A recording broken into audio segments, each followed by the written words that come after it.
maging sa enterong kinaban. Ini ang 97.5 Bangon OK FM. 97.5 OK FM. Gusto ko, okay ka. Kapisanan ng mga broadcaster ng Pilipinas, ang oras tango niyan, 10 minutos bago mag-alas 7.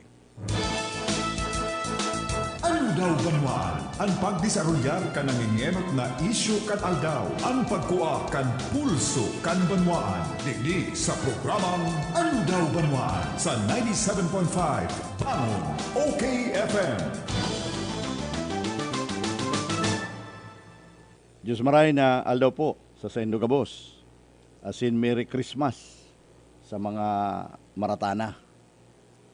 Mga tugang kasudba po, napaagi kita sa sarong warehouse kan sarong padarahan nin mga packages.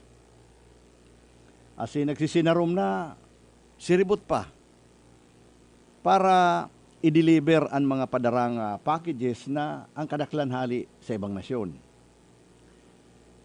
Mag-agi ka sa supermarket kasudma para no pano nin tao. Siribot sa pagbarakal nin lulutuon.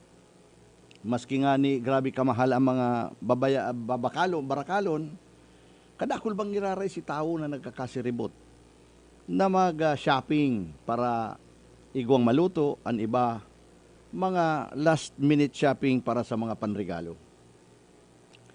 Kung bako mga tugang sa pandemya, ang typical na mahihiling mo sa mga airport, lalo na si mga airport sa ibang nasyon, haralabang pila kan mga Pilipino na iyo an igwanin mga darakulao na bagahe, mga balikbayan boxes, samantalang ang mga Amerikano, mga Hapon, mga German, nagbabiyarahin ni na bit-bit sa na attache case sa kasadit na bag. Pag ang Pilipino na puli, lalo na pagpasko, darakulaon ang mga bagahe ta ang ugaling kang Pilipino na ang gabos na mahiling na kung pwede pang madara, dadarahon para sa paggirumdum sa mga kapamilya digdi sa Pilipinas. Maging andalar, padagos na nagbababa ang ribay.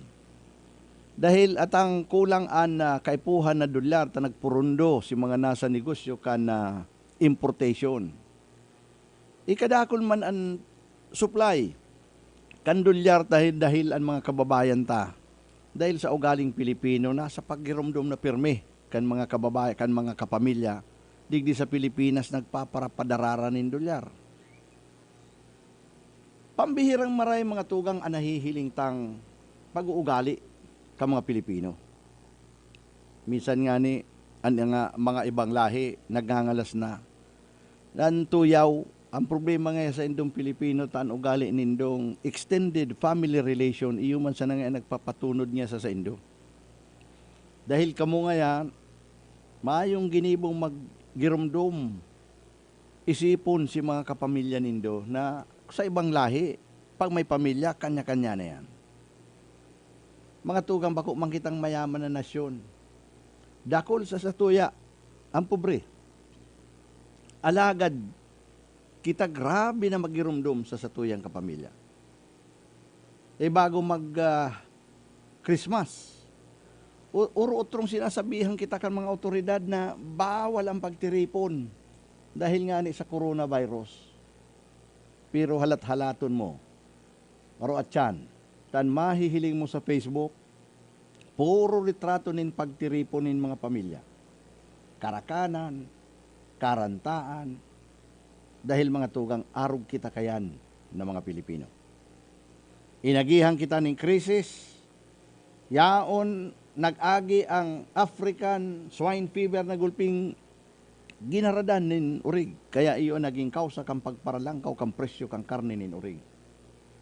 Inagihan kita nin tulong bagyo, ngunyan inaagihan pa kita nin pandemic na coronavirus. Dakol lang kawararaan nin trabaho, pero ang gabos na ini, dahil nakapapundo sa sato, na maging maugma, ngunyan na Pasko.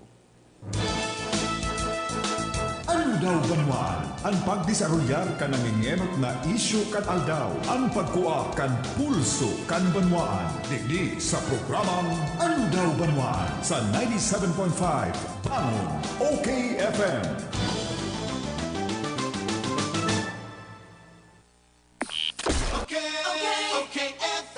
Gusto ko, okay ka.